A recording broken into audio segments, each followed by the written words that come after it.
Hello and welcome on U24 News Flash Hour. I'm Shamim Kiza.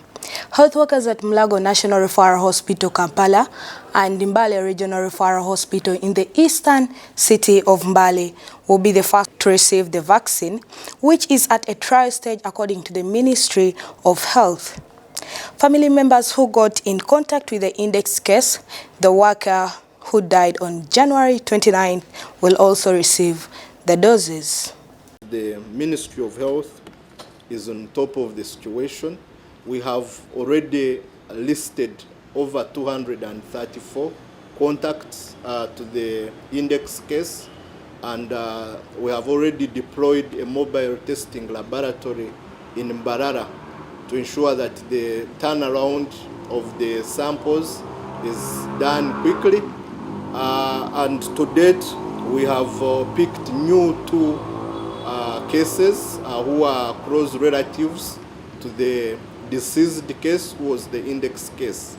And we already have these receiving treatment. They have already received the compassionate Ebola vaccines. So we have people who are under isolation in the treatment center that has been set up at Mulago. There's a Mulago Isolation Center. We also have the health workers who are in contact with the index case that are under quarantine at a designated facility.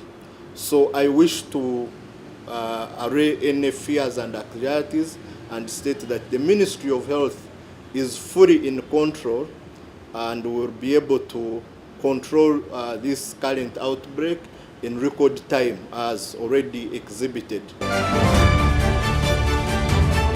The South African President Cyril Ramaphosa said on Thursday that South Africa will not be bullied during his annual State of the National address after the US President Donald Trump announced funding cuts to the South Africans over alleged illegal land grabs by authorities in Protea. The Freedom Charter is the cornerstone of our democratic constitution.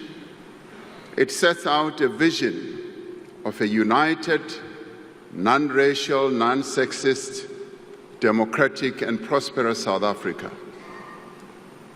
It also sets out a vision of a country in which government is founded on the will of the people of South Africa, where the land is shared among those who work it, where the people share in the country's wealth and in all that the country produces and are all equal before the law. We are, as South Africans, a resilient people, and we will not be bullied.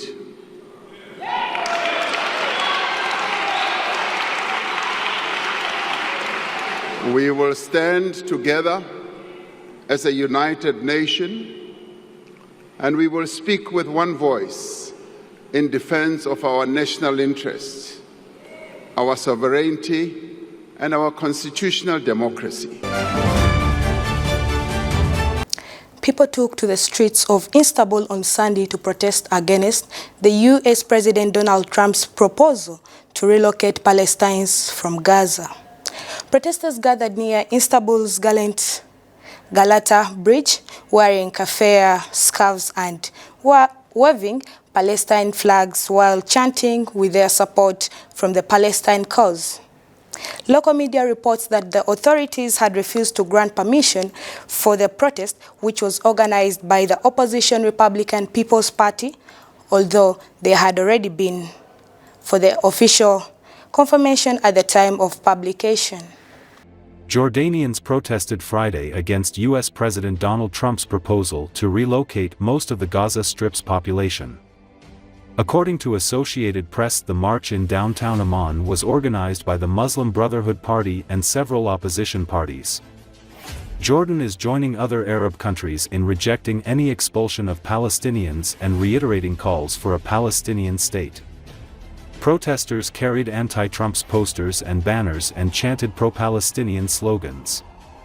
"We say to Trump, there is no place for you on Jordanian soil," said Murad al-Adali, the head of the Muslim Brotherhood Party in Jordan.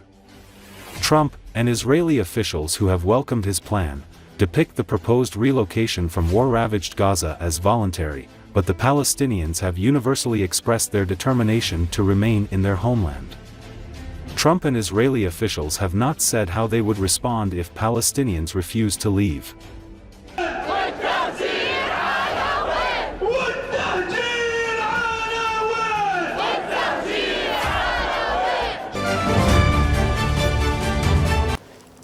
The SADC and the East African Community leaders met in Tanzania to discuss the ongoing DRC crisis. Tanzanian President Samia Suluhu Hassan, who was the host, says lasting peace must be reached in the Democratic Republic of Congo.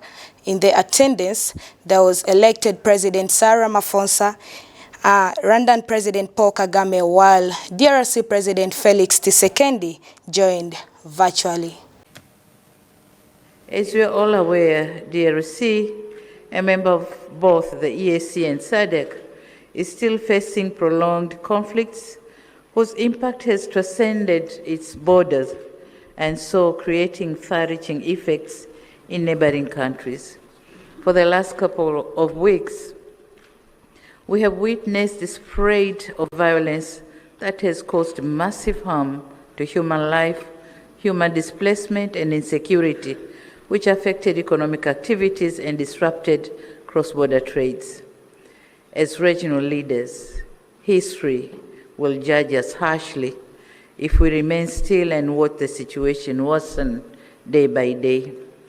And in line with the principle of African solutions for Africa's problems, our countries have a collective responsibility to ensure we urgently address the existing security challenges that have heavily impacted the well-being of innocent civilians.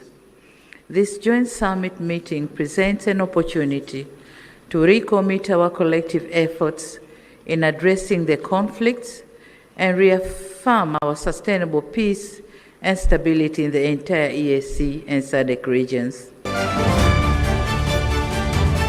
Mike Atingi Ego has been appointed as the new governor of Bank of Uganda, ending a 3-year period without a substantive head since the death of Emmanuel Tumusiime Mutebile in January 2022.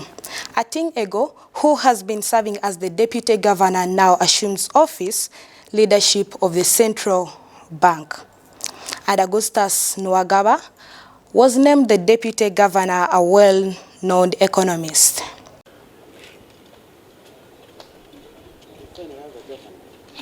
The long vacuum that was left in central bank following the demise of Professor Emmanuel Mutebile has for the last 3 years caused debate amongst the elite, with economists weighing in on what they referred to as a significant gap in monetary policy management. Without strong leadership at Bank of Uganda, some economists noted that the country was experiencing a rise in inflation and uncertainty in the financial market. According to Dr. Fred Muhumuza, the appointment of President Museveni is spot on. The office of the governor was still active, but it's designed to have 2 people. And as we've said before, the difference really comes in the discussions and additional experience and exposure of the 2 people now having those discussions. Because a lot of decisions are made by a monetary policy committee, which is even more than the 2 of them. There are other people in it. So what the president has done now is to add Professor Nwagaba in that team. That as they are deliberating, you'll expect his views to come up.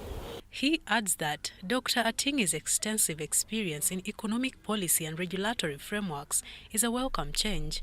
His appointment is expected to stabilize the currency. Dr. Atingi has been in the monetary space for as long as we've known him. As the Director of Research, Executive Director of Research, Deputy Governor, he has worked with the IMF, he has worked with the monetary economic policy, whatever instrument, an institution at MEFMI, which looks at the whole of this region. So when it comes to questions of monetary policy, he understands the space and he has been in it. Same thing with Professor Nwagaba, who has been in the development policy space for many years and decades. Dr. Muhumuza, who has personally worked with both of the new governor and his incoming deputy, says Professor Niwagaba's expertise in banking and finance will be crucial in addressing the challenges faced by the financial sector, particularly in areas of digital banking and microfinance. In terms of competence, in terms of the experience, in terms of exposure, they have that.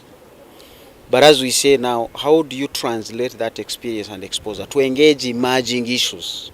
Trump is out there really disrupting the status quo, and is not about to stop.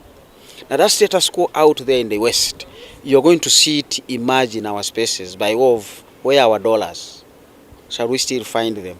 Where are the interest rates going to go? The tariffs that Trump is putting out, they are going to disrupt production systems. So you'll see inflation coming, which is not necessarily arising from within the norms that Uganda knows. But the governor and the deputy governor, one of their core roles is dealing with inflation. Together, they have the potential to implement necessary reforms that will not only curb inflation, but also encourage foreign investment, essential for Uganda's economic recovery. We are counting on them, and the appointing authority has literally brought in a good set of people. And they are open-minded. It's not just about the two of them. We have had a lot of interactions and discussions, and as I've said, they meet other people, and that will also be able to enrich the wealth of knowledge out of which final decisions.